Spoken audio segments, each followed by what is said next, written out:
Продолжаем дополнять информационную картину воскресенья. В студии Сергей Михедов. Здравствуйте. Вот основные темы.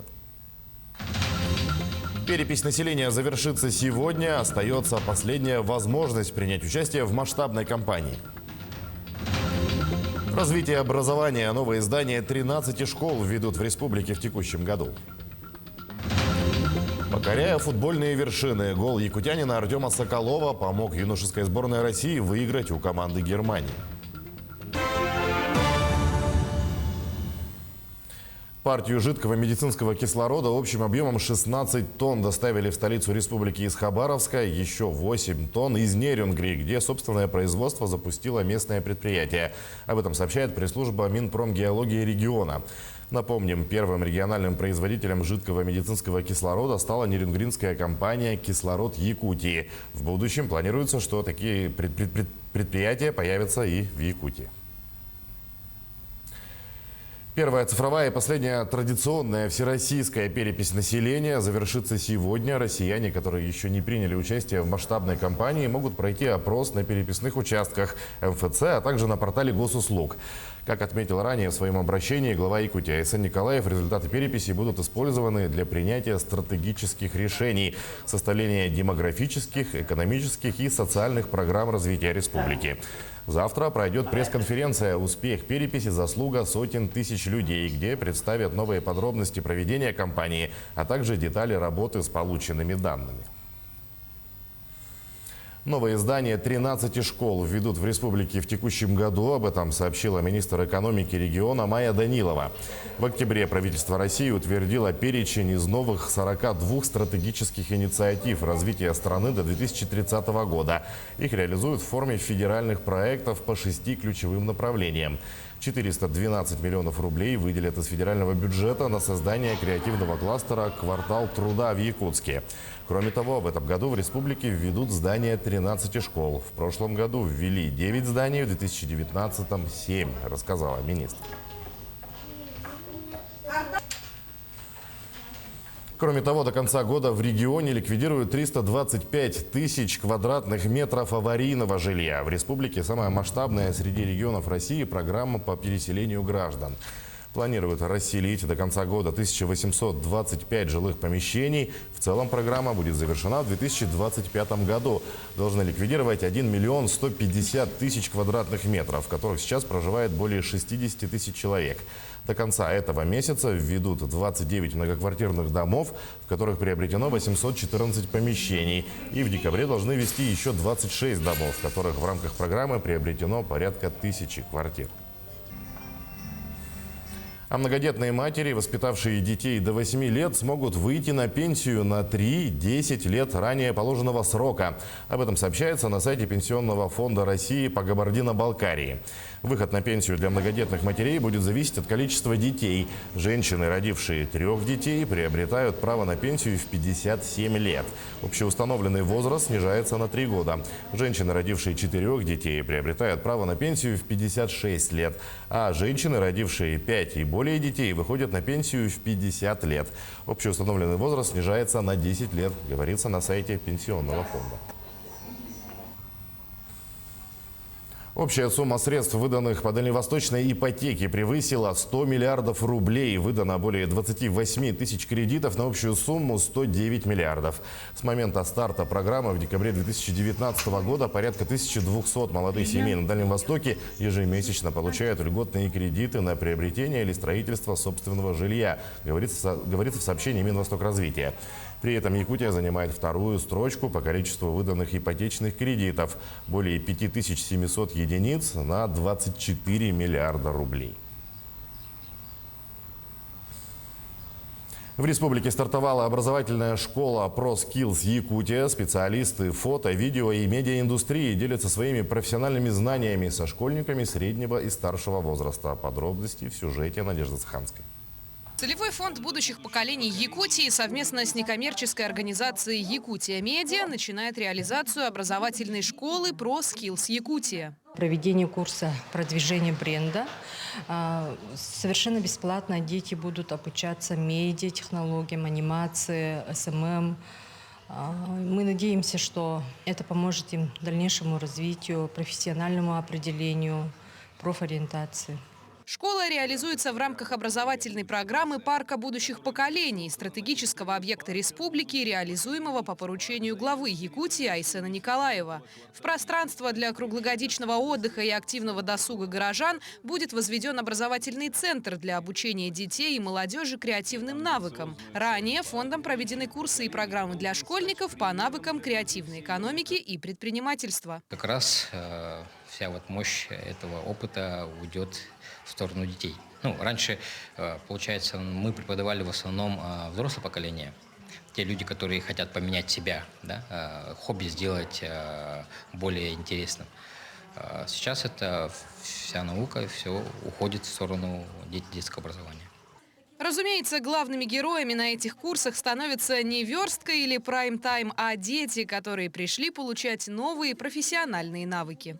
Я захотела научиться чему-то новому. Меня очень заинтересовал блок анимации. Сейчас мы знакомимся, потом нас разделяют на группы и дадут нам задания. Какие у тебя уже впечатления? Мне нравится, тут интересно. Однако не только познавательным азартом богата творческая школа ProSkills Якутия. Собранный здесь преподавательский состав обладает внушительным опытом работы в креативной среде. На площадке собраны лучшие представители в области медиа и маркетинга в республике. И ребята смогут представлять свои проекты, представлять самих себя, презентоваться. Ну, здесь мы уже сразу можем говорить уже и о продажах, да, и о привлечении партнеров и так далее. Первый курс продлится до 25 декабря этого года. На основе кейсов якутских брендов школьники будут развивать свои профессиональные навыки в сфере медиа. Надежда Саханская, Владимир Павлов, Якутск. Идем далее. Масштабная международная просветительская акция «Географический диктант» состоялась сегодня. Ее организовало Русское географическое общество. Участникам традиционно было предложено несколько вариантов диктанта, каждый из которых состоит из 40 вопросов. Более 60% заданий, вошедших в основной вариант диктанта, написаны непрофессиональными авторами и получены в рамках международного и регионального конкурсов «Напиши свой вопрос» для географического диктанта. Все участники получат сертификаты по завершению акции. Географический диктант, он позволяет нам погрузиться в географию и узнать за определенное время довольно-таки много интересных фактов, попытаться себя проверить. И там есть вопросы на знание географии и на, скажем, логику. То есть на пространственное такое восприятие своей страны. Географический диктант у нас проводится уже 7-й год. Он стартовал там буквально с 200 площадок по всей стране, на которых приняли участие, скажем, несколько тысяч человек. Примечательно то, что Якутия 3 года первых диктанта была лидером и по количеству участников, и по количеству созданных площадок. Понятно, что у нас регион не такой большой в плане количества жителей, поэтому нас обошли. Да. Но мы не сдаемся. У нас очень любят географию, у нас очень любят свою Якутию, и, я уверен, любят свою страну. Бразильские палеонтологи обнаружили на севере страны вероятное кладбище динозавров. По их словам, находка может пролить свет на жизнь ящеров, когда-то населявших эту местность, а также привести к открытию новых видов этих животных. Подробности далее. Бразильские палеонтологи занимаются сборкой сразу нескольких скелетов динозавров, некоторые из которых могут оказаться неизвестными ранее науке видами этих доисторических ящеров. Раскопки в районе города Давинополис в западной части штата Мараньян на севере страны начались в июне этого года, после того, как при строительстве железной дороги рабочие нашли окаменелости. После этого на место прибыли специалисты, которые обнаружили здесь десятки костей самых разных видов динозавров. По их словам, здесь, вероятно, располагалось кладбище древних рептилий. Бедренная кость – самая большая из тех, что мы нашли. Мы раскапывали ее постепенно. Вначале появился небольшой кусочек. Мы продолжили и обнаружили, что она продолжается. Мы были удивлены и не знали, чего нам ожидать. Это был невероятный опыт. До сегодняшнего дня я не могу поверить, что я действительно был там. По словам ученых, кость могла принадлежать неизвестному до сих пор ящеру из группы титанозавров. Находка может пролить свет на жизнь рептилий, когда-то населявших территорию Бразилии. Далее о спорте. Россияне Анастасия Мишина и Александр Галямов, Виктория Синицына и Никита Коцалапов выиграли золотые медали на японском этапе серии Гран-при по фигурному катанию у спортивных пар.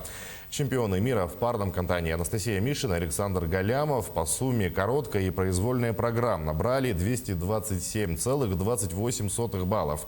Второе место заняли россияне Евгения Тарасова и Владимир Морозов, третье – японцы. Отмечается, что выступление Виктории Синицыной и Никиты Коцалапова было первым после травмы спины, которую мужчина получил перед произвольным танцем на этапе Кубка России в Йошкар-Оле. Гол якутянина Артема Соколова помог юношеской сборной России выиграть у команды Германии в матче второго тура отборочного раунда чемпионата Европы по футболу. Встреча завершилась со счетом 3-1. В составе россиян помимо якутского полузащитника точными ударами отметились Ярослав Гладышев и Эдуард Багринцев. Для Соколова это результативное действие стало вторым в отборочном турнире. В первом матче против греков якутянин отметился голевой передачей. Российские футболисты после второго тура возглавляют группу, обеспечив себе выход в элитный раунд. В их активе 6 очков после 2 туров. В следующем матче россияне сыграют с командой Фарерских островов. Губернатор Приморья провел встречу-семинар с представителями делегаций и участниц международных спортивных игр «Дети Азии». Всего в семинаре приняли участие очно представители 19 делегаций. Обсуждали вопросы, связанные с организацией проживания детей-спортсменов в Приморье. Под эти цели планируют использовать и мощности Всероссийского детского центра «Океан». Кроме того, обновят инфраструктуру города и отремонтируют спортивные объекты. Также предстоит подготовка большой культурной программы. А чуть ранее на центральной площади Владивостока открыли стелу с часами обратного отсчета до начала спортивных игр «Дети Азии». Памятный знак, который показывает, сколько дней осталось до соревнований, установили у монумента борцам за власть Советов. Церемония стала завершающим мероприятием программы визита руководителей спортивных делегаций всех стран-участниц. Мы готовы, мы ждем. Дети Азии. Начало победы.